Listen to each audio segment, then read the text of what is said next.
Italy has a powerful football team, but they don't have powerful cricket team. On the other hand, England has a powerful football team and also বিশ্ব champion cricket team. Why? এই দুইটা country কিন্তু Europe থেকে belong করে। একটা দেশের কাছে আছে বিশ্ব চ্যাম্পিয়ন ফুটবল টিম, আরেকটা দেশের কাছে আছে শক্তিশালী football team, and they are running বিশ্ব চ্যাম্পিয়ন ক্রিকেট টিম আছে তাদের কাছে। কেন? খুব স্বাভাবিকভাবে যদি আমি আপনাকে প্রশ্ন করি, লজিক্যালি আপনি আমাকে অ্যান্সার করবেন যে ইংল্যান্ড যেহেতু ক্রিকেটটাকে জন্ম দিছে, তারা ক্রিকেট এই জন্য তারা ওন করে, অনেক বছর ধরে খেলে। That's why they have powerful cricket team. এটাই তো, এর বাইরে আপনার কাছে কোনো অ্যান্সার নাই। ওকে, আমি আরেকটা জিনিস আপনাকে অ্যাজিউম করতে বলি যে ক্রিকেটের ক্ষেত্রে দুই চির প্রতিদ্বন্দ্বী, যেমন ভারত এবং পাকিস্তান যখন খেলা হয় তখন যে ক্রেজিয়েস্টটা তৈরি হয়, ফুটবলের ক্ষেত্রেও কিন্তু একই জিনিস আছে। আর্জেন্টিনা এবং ব্রাজিল, এই দুইটা দেশ যখন খেলে, যখন এই নিউজটা ফ্লাশ হয়, তখন এমনিতেই ক্রেজি শুরু হয়ে যায় সারা পৃথিবীব্যাপী। এখন আমি আপনাকে একটু অ্যাজিউম করতে বলি যে ক্রিকেটের ক্ষেত্রে দেখা যাচ্ছে বৈশ্বিক কোনো টুর্নামেন্টে আর্জেন্টিনা এবং ব্রাজিল কোনো একটা বৈশ্বিক টুর্নামেন্টে বা ওয়ার্ল্ড কাপে তারা খেলতেছে, ব্যাপারটা কেমন হয়? এখন এই এতগুলো কথা কেন বলতেছে? ওকে, একটু পরে বলতেছি। নেক্সট ইয়ার টি-20 ওয়ার্ল্ড কাপ 2026 এখন পর্যন্ত কয়টা টিম কোয়ালিফাই করছে ওইটা আমি বলতেছি, but for the first time নতুন একটা টিমকে আমরা পাচ্ছি, নতুন একটা দেশকে আমরা পাচ্ছি। ওকে, আমার কাছে লিস্টটা আছে, আমি শুরুতেই আপনাদের একটু বলে দিই কারা কারা এখন পর্যন্ত চান্স পাইছে। And this is not final, it is to be continue. আরও কয়েকটা দেশ ইনক্লুড হবে এর মধ্যে। প্রথমে আছে ইন্ডিয়া, ডেফিনেটলি ইন্ডিয়া থাকতেই হবে। ইন্ডিয়া ছাড়া তো ক্রিকেট অচল, তাই না? বিশ্বের মোড়ল, ক্রিকেটের মোড়ল তারা, এই জন্য ইন্ডিয়া প্রথমেই। তারপরে শ্রীলঙ্কা আছে, south Africa, Afghanistan, England, Australia, West Indies. তারা কিন্তু লাস্ট টি-20 ওয়ার্ল্ড কাপে তারা চান্স পায়নি। এরকম একটা টিম যদি টি-20তে না থাকে তাহলে তো মজাই নাই। এইবার আছে, যাই হোক, বাংলাদেশ আছে, এর পরে Ireland, Pakistan, New Zealand, United states of America, Canada, and that is the country Italy. For the first time তারা কোয়ালিফাই করে ফেলছে টি-20 ওয়ার্ল্ড কাপের জন্য। এখন আগে যে কথাগুলো বললাম, এই কথাগুলো কেন বললাম এইবার একটু ভেঙে দিই। দেখেন, ফুটবল বৈশ্বিক একটা খেলা, এবং বৈশ্বিক যখন কোনো মানে ওয়ার্ল্ড কাপ যখন হয় তখন বৈশ্বিক এটার একটা ক্রেজিস তৈরি হয় ওয়ার্ল্ড ওয়াইড, অলিতে গলিতে, প্রত্যেকটা দেশে, প্রত্যেকটা গ্রামে গঞ্জে এটার একটা কি বলে আলাদা ধরনের ইমেজ তৈরি হয়। কেন তৈরি হয়? কারণ এটা ফুটবল, জনপ্রিয় খেলা, এবং শর্ট টাইমের মধ্যে শেষ হয়, খুবই উত্তেজনাপূর্ণ একটা খেলা, দ্যাটস ওয়াই। এটাই। আরো একটা ব্যাপার আছে, 192 অর মেবি 200 প্লাস কান্ট্রি ক্রিকেটের বিশ্বকাপে চান্স পাওয়ার জন্য যুদ্ধ করে, এবং 200টা টিম নিয়ে তো আসলে একটা বৈশ্বিক টুর্নামেন্ট করা যায় না, যার কারণে এইবার সম্ভবত সবচেয়ে বেশি 48টা টিম নিয়ে বিশ্বকাপ সাজানো হচ্ছে। এর আগে 32টা ছিল। সো এই লিস্টটাও কিন্তু অনেক শর্ট, যার কারণে কেজিএসটা অনেক বেশি থাকে। That's why football is a number one play of the earth. বিশ্বের মধ্যে 1 নম্বর খেলা হচ্ছে ফুটবল। সেকেন্ড নাম্বার কোন খেলা? সেকেন্ড নাম্বার হচ্ছে ক্রিকেট। কিন্তু ক্রিকেট সেকেন্ড নাম্বারে থাকার পরেও, সারা পৃথিবীতে এত এত খেলা থাকার পরেও, সেকেন্ড নাম্বারে ক্রিকেটের অবস্থান, পজিশন নেয়ার পরেও ক্রিকেটের কোনো উন্মাদনা নাই। যখন ওয়ার্ল্ড কাপ হয় তখন এই যে এশিয়ার এই অঞ্চলটুকে একটু বেশি ক্রেজিয়াস দেখা যায়, বাইরের দেশে বা উন্নত কান্ট্রিতে এই জিনিসগুলো দেখা যায় না। কেন? সেকেন্ড নাম্বারে থাকা অবস্থায়। এর কারণ হচ্ছে ক্রিকেটে বেশি দেশ নাই, ক্রিকেট নিয়ে উত্তেজনা নাই, ক্রিকেটের বৈশ্বিক টুর্নামেন্টে চান্স পাওয়ার জন্য এত বেশি কষ্ট করতে হয় না, এত বেশি আহামরি ক্রিকেটার তৈরি করতে হয় না। হালকা পাতলা একটু তুরুম ধারুম মার দিতে পারলেই, পয়েন্ট হালকা পাতলা তুলতে পারলে চান্স পেয়ে যায়, কারণ সদস্য সংখ্যা কম। ব্যাপারটা এরকম হয়ে গেছে। যাই হোক, ওইটা পরে আসতেছি। এই কারণে আসলে ক্রিকেটটা ফুটবলের সাথে পেরে উঠতে পারতেছে না। আরেকটা রিজন আছে, বিকজ এইটা হচ্ছে টাইম অনেক কস্ট করে, অনেক টাইম কস্ট করে, যার কারণে অনেক উন্নত কান্ট্রি এই খেলাটাকে ওন করতে চায় না। অ্যাজ ফর এক্সাম্পল, চায়না কখনো ক্রিকেট খেলবে না, বা খেলতেও পারে, হু হু ডোন্ট। তারপরে আছে জাপান কখনো ক্রিকেট খেলবে না। আরো অন্যান্য কান্ট্রি আছে যারা এই টাইমের ব্যাপারটা ম্যানেজমেন্ট করে, তারা কখনো এই ক্রিকেটটাকে ওন করবে না, ধরে নেওয়া যাচ্ছে।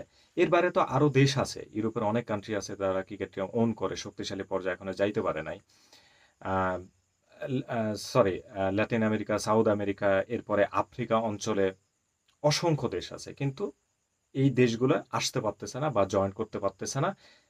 প্রবলেমটা কোথায়? ইতালি তো চান্স পাইলো, কোয়ালিফাই করলো, বাট অন্যান্য দেশগুলো আসলে এই মানে কি বলে চান্স পাইতে আসলে প্রবলেমটা কোথায়? তাদের দেশের কি আসলে সরকারের সক্ষমতা নাই? টাকা পয়সা নাই? প্রবলেমটা কোথায়? প্রবলেম হচ্ছে ইন্ডিয়া, প্রবলেম হচ্ছে আইসিসি, প্রবলেম আর অন্য কোথাও নাই, প্রবলেম হচ্ছে ঘরের মধ্যে, আর কোথাও নাই। আইসিসির অ্যাব্রিভিয়েশন কি? International Cricket council.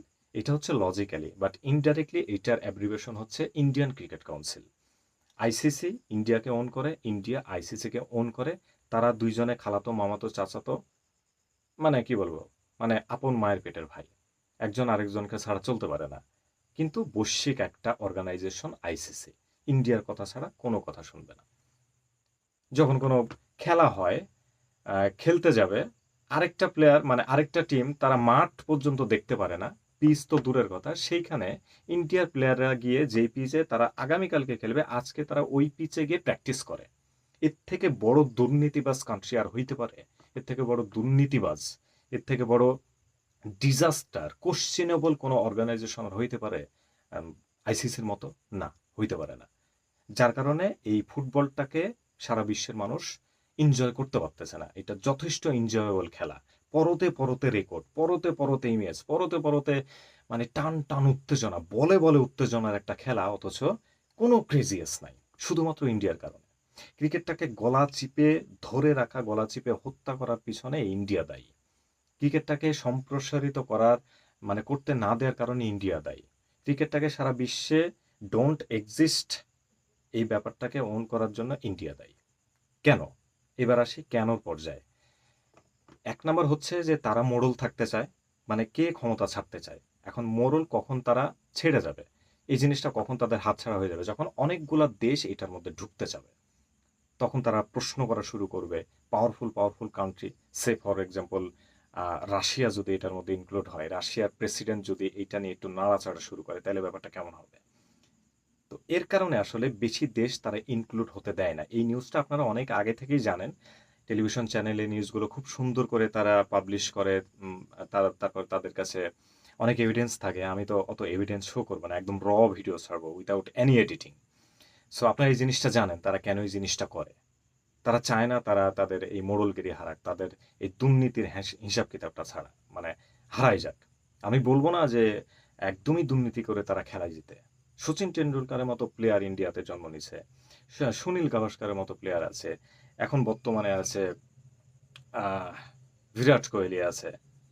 তো এই এই সমস্ত প্লেয়ারদেরকেও তো আসলে ইগনোর করা যায় না, কিন্তু মাঠের বাইরে যে তাদের চুট্টামি, নোংরামি, চুরি, বাটপারি, এটাকে আপনি কোনোদিনই অস্বীকার করতে পারবেন না। সো এটা একটা রিজন যে তাদের কি বলে মালিকানা হারায় যাবে, ডমিনেশন ক্রিয়েট করা আর করতে পারবে না। সেকেন্ড রিজন হচ্ছে আইপিএল প্লাস ফিনান্সিয়াল বা ইকোনমিক্যাল যে ব্যাপারটা তারা হিসাব কিতাবে আনছে, এইটা নষ্ট হয়ে যাবে। কারণ বিএনপি বিপিএল চালায়, ইন্ডিয়া আইপিএল চালায়, পাকিস্তান পিসিএল চালায়। অন্য অন্য দেশ যখন ইনক্লুড হবে তারাও তাদের দেশে এরকম ক্লাব চালাবে। তো ক্লাব চালাইলে আসলে আইপিএলের উপরে ক্রেজিয়াসটা কমে যাবে। রিসেন্টলি দুবাই তারা নতুন একটা প্রজেক্ট চালু করছিল, $600 কোটি, মেবি আই ডোন্ট নো, 600 যাই হোক, এটা অ্যামাউন্টটা এরকম হবে।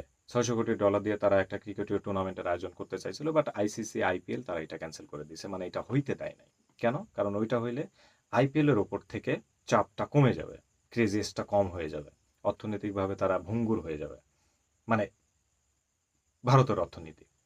সো ক্রিকেটটাকে পুরোটাই ইন্ডিয়ার মধ্যেই তারা রাখতে চায়, এর জন্য তারা অনেক স্টেডিয়াম বানাইছে এবং ইন্ডিয়ার যত দর্শক আছে সবগুলাকে আসলে ছাগল বানাইতে চায় যে তোমরা আসো, আমরাই বিশ্ব চ্যাম্পিয়ন, আমরাই ক্রিকেটটাকে ওন করি, অন্য কোনো দেশ আসলে ক্রিকেট বোঝেই না, আমরা যেখানে খেলবো তোমরা আসো। তারা প্রচারও করে ওইভাবে। এই জিনিসটা তাদের হারাই যাবে, দর্শকগিরি হারাই যাবে। এখন এতগুলো কথা এই জন্য বললাম যে ইতালি খেলায় এর আগে খুব কম দেখা হয়েছে, মানে খুব শর্ট পর্যায়ে দেখা হয়েছে। এইবার তারা বৈশ্বিক কোনো টুর্নামেন্টে জায়গা করে নিছে এবং এটা আসলে গর্বেরও কোনো ব্যাপার না। মানে আমি একটা বাচ্চাকে প্রশ্ন করলাম যে তোমার রোল কত, ও বলল আমার রোল 3। সেকেন্ড টাইম আমি প্রশ্ন করলাম যে তোমার ক্লাসে স্টুডেন্ট কত, সে বললো 4 জন। তো 4 জনে রোল 3 নিয়ে তো আসলে গর্ব করার কিছু নাই। তো এই 15 জন 20 জন, মানে সরি 15টা 20টা কান্ট্রির মধ্যে চ্যাম্পিয়ন হয়ে তো লাভ নাই। ব্যাপারটা এরকম, মানে ফুটবলের মতো এরকম শত শত কান্ট্রিকে টেক্কা দিয়ে তারপরে সবার সঙ্গে ফাইট করে এরপরে কোয়ালিফাই রাউন্ডে এসে মানে বিশ্বকাপে চান্স পাওয়া, তারপরে কাপটা হাতে তুলে নেয় এত সহজ না। তো এই জিনিসটা, এই ইজিয়েস্ট ব্যাপারটা, অল্পতেই তারা চ্যাম্পিয়ন্স থাকতে পারতেছে, এই লোভনীয় জিনিসটা তারা আসলে ছাড়তে পারতেছে না। তো যেহেতু ইটালি তারা চান্স পাইছে, কোয়ালিফাই করছে, যেভাবে হোক কোয়ালিফাই হয়ে গেছে, এটা দেখা দেখি অন্য একটা দেশ আগ্রহ করবে। ব্রাজিলের ন্যাশনাল ক্রিকেট টিম আছে, আর্জেন্টিনার ন্যাশনাল ক্রিকেট টিম আছে, তারাও আসলে আস্তে আস্তে এটা এফোর্ট করবে, সরকার তাদের পেছনে ইনভেস্ট করবে। এইভাবে আস্তে আস্তে আস্তে আস্তে ক্রিকেটটা বৈশ্বিক একটা টুর্নামেন্টের দিকে চলে যাবে, এবং কত বছর লাগবে এটা হইতে জানি না, কারণ এমনভাবে জাল বিছিয়ে রাখছে এই ইন্ডিয়া। যাই হোক, যেহেতু শুরু হয়েছে, সবাই চায় ক্রিকেটটা প্রসারিত হোক, তাইলে ক্রিকেটের যে আসল মজা ওইটা হয়তো বা বিশ্বের মানুষ পাবে। আমরা তো পাই, বাট আমরা চাই যারা পায়নি এই মজাটা তারাও যাতে পায়।